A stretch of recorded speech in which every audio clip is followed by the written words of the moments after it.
Afternoon, everyone. This is Tony from her Homestead Skills.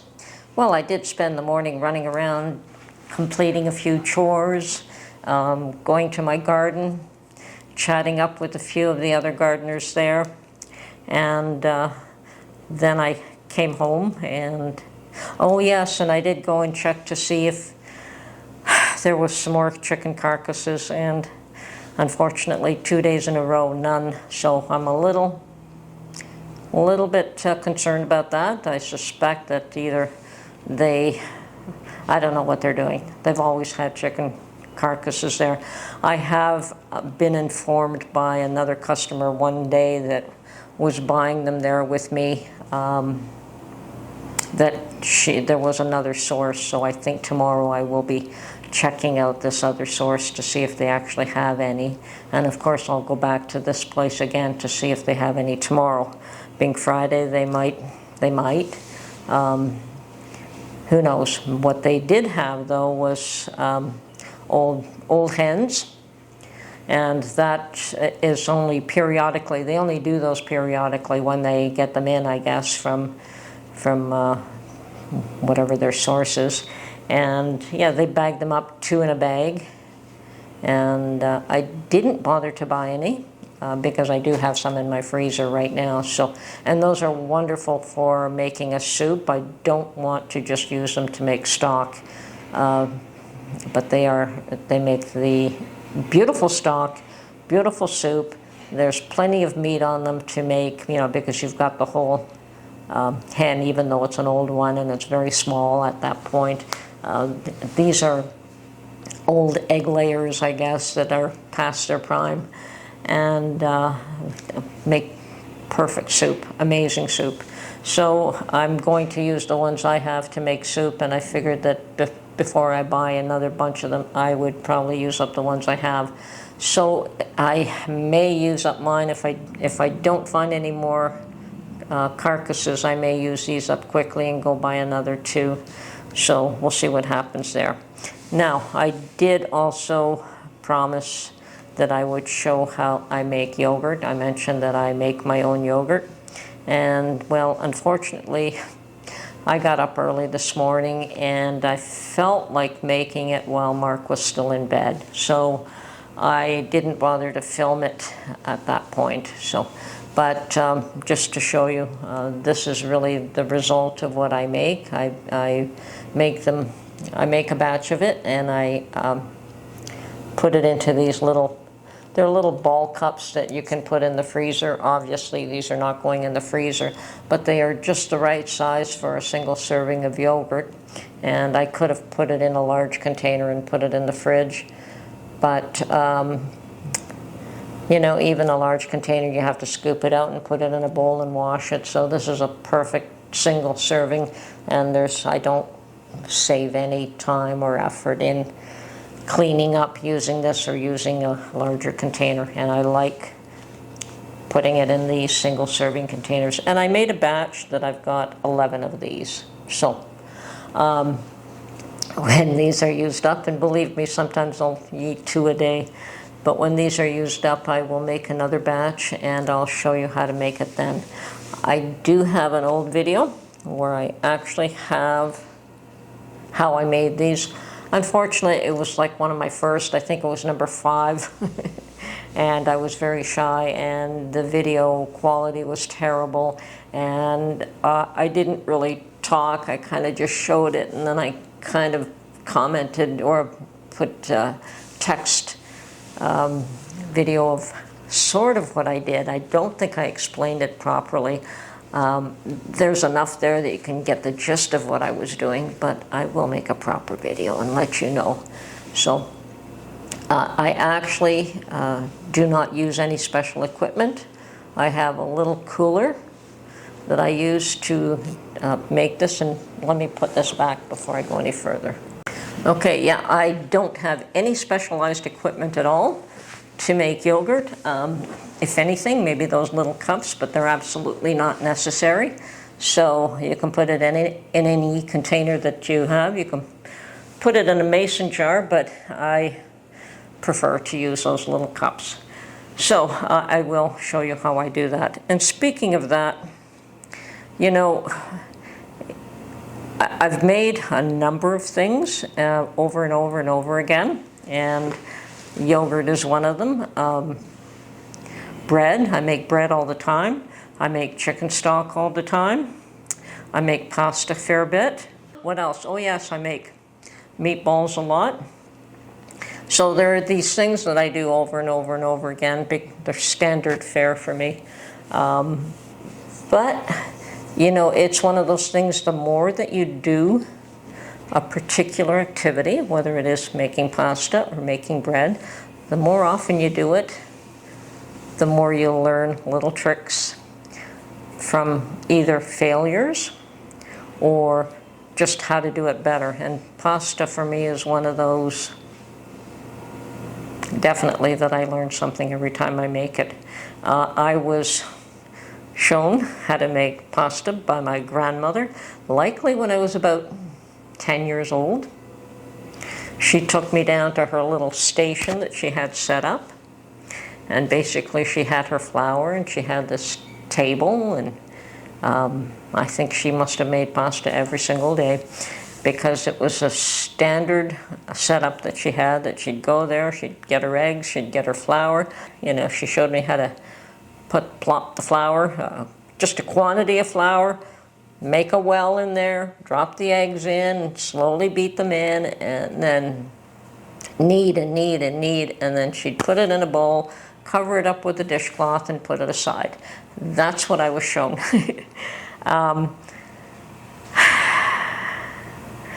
There's a lot more to it than that, though. I never understood as a 10-year-old child that she'd put it in a bowl and cover it up with a dishcloth, because you really should let this rest. Now, I wasn't aware of that, so when I started making pasta, I didn't let it rest. I just thought she let it rest because she was tired of kneading, and of course I would be too, but I used my mixer. So I wasn't tired of kneading, so I'd immediately go to make the pasta. And you know what? I was able to eat every batch of pasta that I made, but I could tell you that it was never the same from one batch to the next. Sometimes it was softer, sometimes it was, you know, there was always something with the texture that wasn't the same or right, and I learned recently to make it a little bit firmer. You know, and this is after how many years of making it. I learned that I prefer it a little bit more drier, a little bit firmer. So, you know, sometimes these things are preferences. I know my mother's pasta always seemed to be meticulous and the same. And the same goes for making our tomato puree. I've been helping my mother make tomato puree since we were children as well. And hers always had the same consistency, always, always. And then one year, well, when I was on my own, I said, no, I'll make my own batch all by myself. And my mother saw what I had made, and she said, ew, it's too watery. And I was like, oh boy. So I swear after that, I drained the water out a lot more than what I had done in the past. Where she used to get about, maybe 18 quart jars out of a bushel, I had made sure that I drained it so much more that I'd get only maybe 15 rather than 18. So less liquidy. The first bunch of times I made it was watery. Now I saw my sister-in-law, she made hers exceptionally watery. And her attitude was, well, you're just gonna add water anyway. And I thought, well, no, when I make sauce, I don't add anything. I don't add tomato paste and I don't add water. I prefer making it the consistency that I'm gonna use it right out of the jar. But this is how we're all unique. We all do things a little bit differently, and we all do them to our own preferences and how we utilize things. So somebody can teach you how to make something, and you will adapt it to your own needs, your own methods, your own likes and dislikes. I have called my channel Her Homestead Skills, and that is because even during this process I'm still trying to learn and pick up new skills. And over the years, yes, I've always learned how to garden to some degree. I've always known how to water bath can, and I taught myself how to pressure can, and the reason I did was because I wanted to can corn. I remember distinctly that I wanted to create my own jars of canned corn, and to do that you needed a pressure canner. And I'll admit that I was absolutely terrified the first time that pressure canner was on the stove, and I sat there and I watched the whole thing, and I was nervous until I was able to turn that stove off. But eventually you get over that, and today I cannot count how many jars of chicken stock I've made, and you name it, everything else.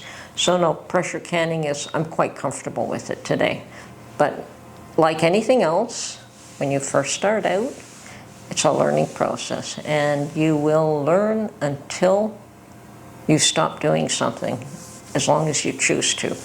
And you'll get better at it and better at it, and you'll learn new tricks, and you'll learn new ways to make things better and better. Now, I have also taught myself how to do fermenting, and that would be, there's only a few things that I ferment, and that is to make pickles and to make sauerkraut. Those are the two main ones. Now, you can do all kinds of other things.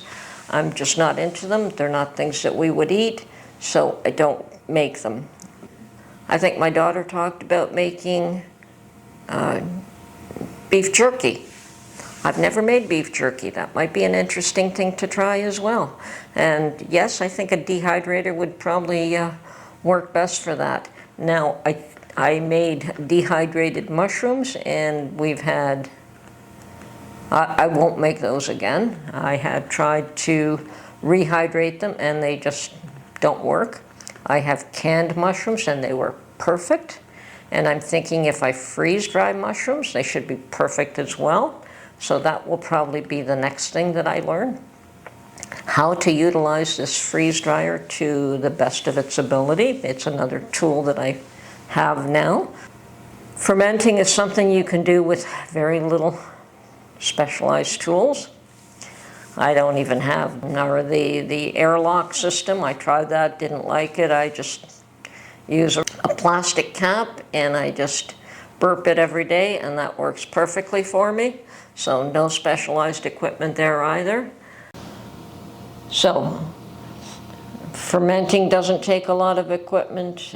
Making yogurt doesn't take any specialized equipment. Your pressure canner can double up as a water bath canner if you don't want both of them. You don't always need a lot of tools to get started and to learn.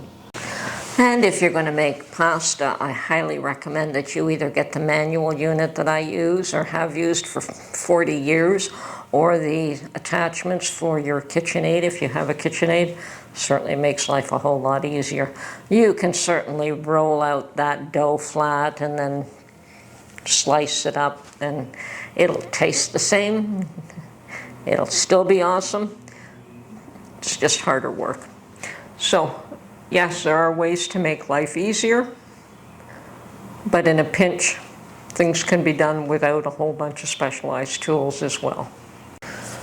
So I will make yogurt in the next week or two, and I will film it, and hopefully a lot more descriptive than I was in my first videos. I was very shy.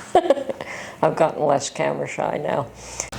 And yes, I'm still watching to see what happens to President Trump's trial, and hoping for the best for everyone, for the country as a whole, believe you me. And when this trial is over, almost it looks like perhaps it should end this week, maybe, and if it doesn't, then we'll have this one ongoing at the same time as Hunter Biden's, who's starting on Monday. Wouldn't it be rather strange if you have both of them going on at the same time? What a mess. Anyway, This is Tony from her Homestead Skills. Yes, man plans and God laughs. Remember that. Talk to you soon. Bye for now.